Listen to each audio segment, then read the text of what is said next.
204 ഇമാം ഷാഫി മരിക്കുകയാണ്. അപ്പോഴേക്ക് 10 വയസ്സാണ് ഇമാം ഷാഫിക്കുള്ളത്. അതുപോലെ ഇമാം മുസ്ലിം റഹ്മത്തുള്ളാഹി അലൈഹി ഹിജറ 206 ജനിക്കുന്നത്. ഷാഫി ഇമാം മരിച്ച് 2 കൊല്ലം കഴിഞ്ഞിട്ട്. അതുപോലെ മഹാനായ ഇബ്നു മാജ റഹ്മത്തുള്ളാഹി അലൈഹി ഹിജറ 209 മഹാനവറുകൾ ജനിക്കുന്നത്. ഷാഫി ഇമാം മരിച്ച 5 കൊല്ലം കഴിഞ്ഞു.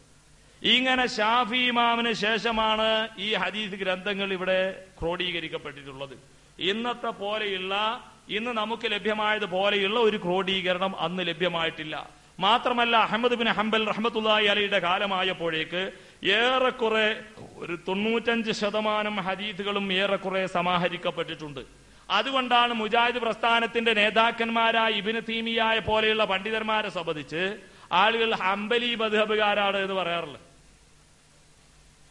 ഇബ്നു തീമിയ റഹ്മത്തുള്ളാഹി അലൈഹി ഹംബലി മദ്ഹബുകാരനല്ല.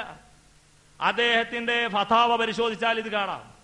അദ്ദേഹത്തിന്റെ കാലത്തും തന്നെ ബൊയിലേബക്കന്മാരൊക്കെ പാടെ കൂടി ഇവനാകെ ഫിത്തറിന്റെ കൊടിമരാണ് ഇതാണ്. അങ്ങനെ എല്ലാവരും അന്നത്തെ ഭരണാധികാരിയുടെ മുമ്പിൽ കൊണ്ടുവന്നു. ഇബ്നു തീമിയയോട് അവർ കൃത്യമായി ഇസ്ലാമിന്റെ പ്രമാണങ്ങളുടെ പിൻബലത്തോടെ വാദപ്രതിവാദം നടത്തി. ഇബ്നു തീമിയ റഹ്മത്തുള്ളാഹി അലൈഹി വളരെ കൃത്യമായി തന്റെ ആശയം അവിടെ അവതരിപ്പിക്കുകയാണ്. അന്നത്തെ ഭരണാധികാരി പറഞ്ഞത് ഹാദാ മദ്ഹബു ഇമാം അഹ്മദ് ബിൻ ഹംബൽ ഹാദാ മദ്ഹബും മത്ബൂഅ്. നിങ്ങൾ ഈ പറഞ്ഞത് ഹംബലി മദ്ഹബാണല്ലോ, ഇത് സ്വീകരിക്കാൻ പറ്റുമല്ലോ എന്നാണ് ഇബ്നു തീമിയയോട് പറഞ്ഞത്. അന്നത്തെ മൊയ്ലിയന്മാരെല്ലാവരും പുത്തന്നൂർ പള്ളിക്കേസിന്റെ അന്ന് ഇറങ്ങിപ്പോകുന്നത് പോലെ ഒക്കെ കോടതി ജാമ്യത്തിൽ ഒക്കെ രക്ഷപ്പെട്ടു. നിങ്ങൾ ആലോചിച്ച് നോക്കൂ. ഇബ്നു തീമിയ ഇദ്ദേഹം ഇത് പറഞ്ഞപ്പോ ഇത് ഹംബലി മദ്ഹബാണല്ലോ എന്ന് പറഞ്ഞ ഇബ്നു തീമിയ പറഞ്ഞ എന്താരോ ലൈസലിൽ ഇമാം അഹ്മദ് ബിൻ ഹംബൽ ഇഖ്തിസാസും ബിഹാദാ. അഹ്മദ് ബിൻ ഹംബലിന് ഇസ്ലാമിൽ യാതൊരു പ്രത്യേകതയില്ല.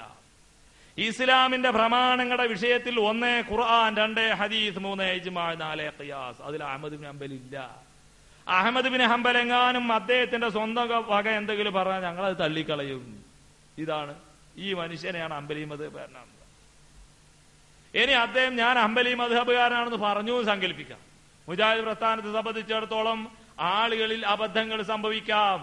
ആളുകൾ അബദ്ധങ്ങൾ സംഭവിക്കുമ്പോ നമ്മൾ അത് അവഗണിക്കുകയും നല്ല കാര്യങ്ങൾ പറയുമ്പോൾ നാം അത് സ്വീകരിക്കുകയും ചെയ്യും. അല്ലാതെ ഇതൊരു ഇബ്നു തീമിയ മദ്ഹബുമല്ല മുജാഹിദ് പ്രസ്ഥാനം.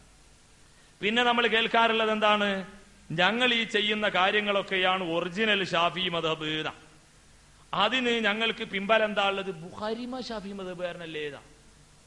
അതുപോലെ ഇമാം നസായി ഷാഫി മദ്ഹബല്ലേ, അബൂദാവൂദ് ഷാഫി മദ്ഹബല്ലേ, റാസി ഷാഫി മദ്ഹബല്ലേ? പടച്ചോരെ, ബുഖാരി ഇമാമൊക്കെ ഷാഫി മദ്ഹബ് ആണെങ്കിൽ വഹാബിയെ നിനക്കൊക്കെ എന്താണോ ഒന്ന് ഷാഫി മദ്ഹബ് സ്വീകരിച്ചൂടെ? സാധാരണയിൽ ദയനീയമായ ചോദ്യ.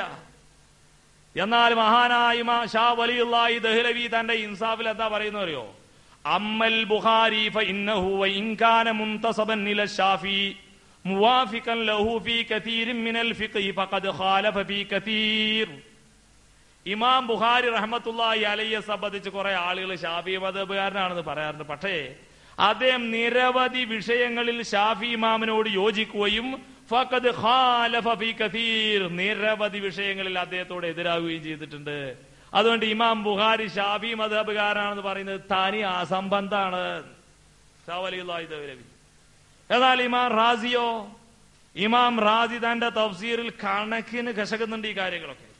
ഇത്തഖദൂ അഹ്ബാറഹും വറുഹ്ബാനഹും അർബാബൻ മിൻ ദൂനില്ലാഹ് എന്ന പരിശുദ്ധമായ ഖുർആനിന്റെ തോബായുടെ 31-ാം വചനം ഇമാം റാസി വിശദീകരിക്കുന്നത്. സൂറത്ത് തോബായുടെ 31-ാം വചനം ഇമാം റാസി വിശദീകരിക്കുക. എന്താണ്? ജൂതരും ക്രൈസ്തവരും അവരുടെ പുരോഹിതന്മാരെ റബ്ബുകളാക്കി എന്ന ഖുർആനിക വചനം. എന്നിട്ട് ഇമാം റാസി അതിലൊരുപാട് കാര്യങ്ങൾ പറയുന്നുണ്ട്. അദി ഇബ്നു ഹാത്തിമിന്റെ ചരിത്രം പറയുന്നുണ്ട്. വളരെ വിശാലമാണ് ആ ചരിത്രം. സമയദൈർഘ്യം ഭയന്നുകൊണ്ട് ഞാൻ ആ ഭാഗത്തേക്ക് പോകുന്നില്ല. എന്നിട്ട് ഇമാം റാസി റഹ്മത്തുള്ളാഹി അലൈഹി പറയുന്നത് എന്താ അറിയോ?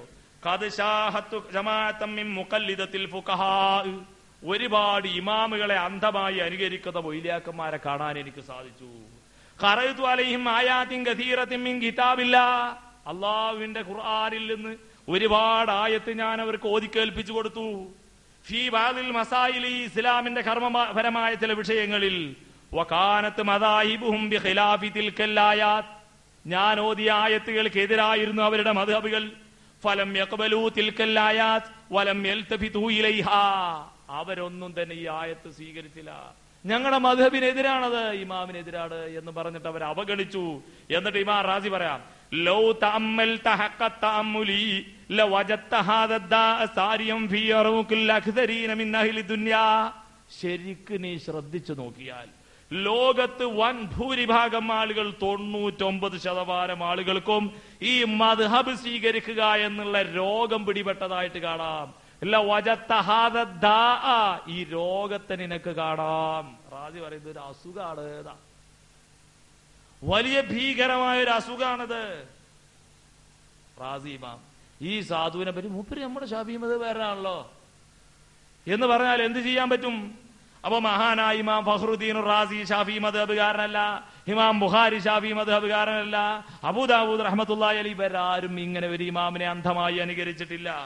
നിരവധി വിഷയങ്ങളിൽ ഇമാമുമായിട്ട് അവർ യോജിച്ചിട്ടുണ്ടാവാം, അതുപോലെ നിരവധി വിഷയങ്ങളിൽ ഇമാമുകളോട് അവർ എതിരാവുകയും ചെയ്തിട്ടുണ്ട് എന്ന് വളരെ കൃത്യമായി ചരിത്ര ഗ്രന്ഥങ്ങൾ പരിശോധിക്കുമ്പോൾ നമുക്ക് ബോധ്യമാവും സഹോദരന്മാരെ. എന്നാ പിന്നെ മറ്റൊരു കാര്യം എന്താ ഉള്ളത്? ഇമാം ഷാഫി റഹ്മത്തുള്ളാഹി അലൈഹി പറഞ്ഞത് അന്ധമായി അനുകരിക്കണം എന്ന് വെക്കാം. എന്നാ അങ്ങനെ അനുകരിക്കുകയാണെങ്കിൽ ഇപ്പൊ എന്താ അവിടെ നടക്കുന്നത് നിങ്ങൾ നോക്കൂ. ഇമാം ഷാഫി റഹ്മത്തുള്ളാഹി അലൈഹി ഞങ്ങൾ അന്ധമായി അനുകരിക്കും, അദ്ദേഹം പറഞ്ഞാണ് കേൾക്കും. എന്നാൽ ഇപ്പോ സാധാരണയിൽ ആളുകൾ പറയല്ലേ, വഹാബി പള്ളി കയറിയാൽ എന്താ ഒരു ഉർമത്തും ബഹുമാനും ഒരു റാഹത്തും ഇല്ല, നിസ്കാരം കഴിഞ്ഞാൽ അങ്ങോട്ട് എണ്ണീറ്റ് പോകും ഒരു പോക്കി. എന്താ പറ്റും?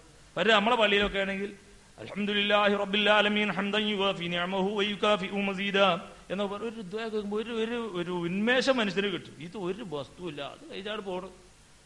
അപ്പൊ നമ്മള് നിസ്കാര ശേഷം കൂട്ടമായിട്ടുള്ള ഒരു പ്രാർത്ഥനയില്ല. അപ്പൊ അത് നമ്മള് ഷാഫി ഇമാമൊക്കെ പഠിപ്പിച്ചല്ലേ. ഷാഫി ഇമാമൊക്കെ നിസ്കാര ശേഷം ദ്വാരന്നിട്ട് നരകത്ത് പോകാടി വഹാബിയെ ഞങ്ങളും പോയിക്കോളാന്നാ. എന്നാ ഷാഫി ഇമാം എന്താ ഇതേ സംബന്ധിച്ച് പരാമർശിക്കുന്നത്?